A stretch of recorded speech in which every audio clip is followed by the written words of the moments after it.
Then there was a great outcry of the people and of their wives against their Jewish brothers.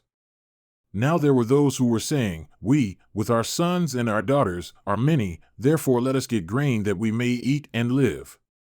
There were others who were saying, "We are mortgaging our fields, our vineyards, and our houses, that we might get grain because of the famine."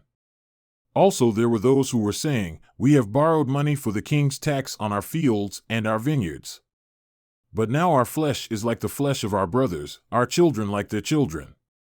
Yet behold, we are forcing our sons and our daughters to be slaves, and some of our daughters are forced into subjugation, and we have no power in our hands to help, and our fields and vineyards belong to others." Then I was very angry when I had heard their outcry and these words. I consulted within my own heart and contended with the nobles and the officials and said to them, "You are exacting usury, each from his brother."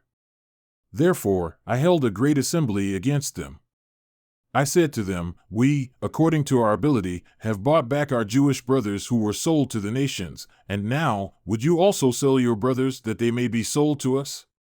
Then they were silent and could not find a word to say.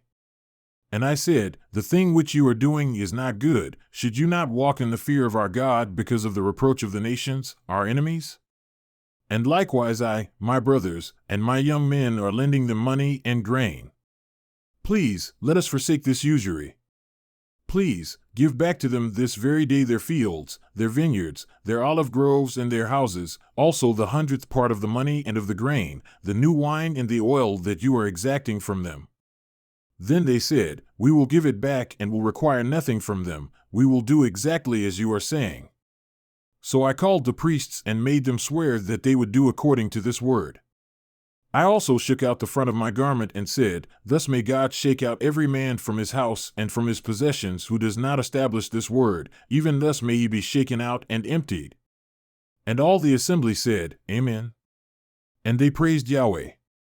Then the people did according to this word.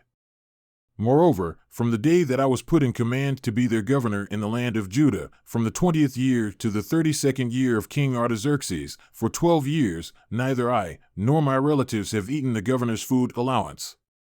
But the former governors who were before me laid heavy burdens on the people and took from them bread and wine besides 40 shekels of silver. Even their young men exerted their power over the people. But I did not do so because of the fear of God.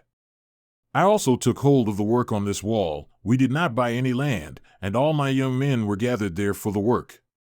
Moreover, there were at my table 150 Jews and officials, besides those who came to us from the nations that were around us.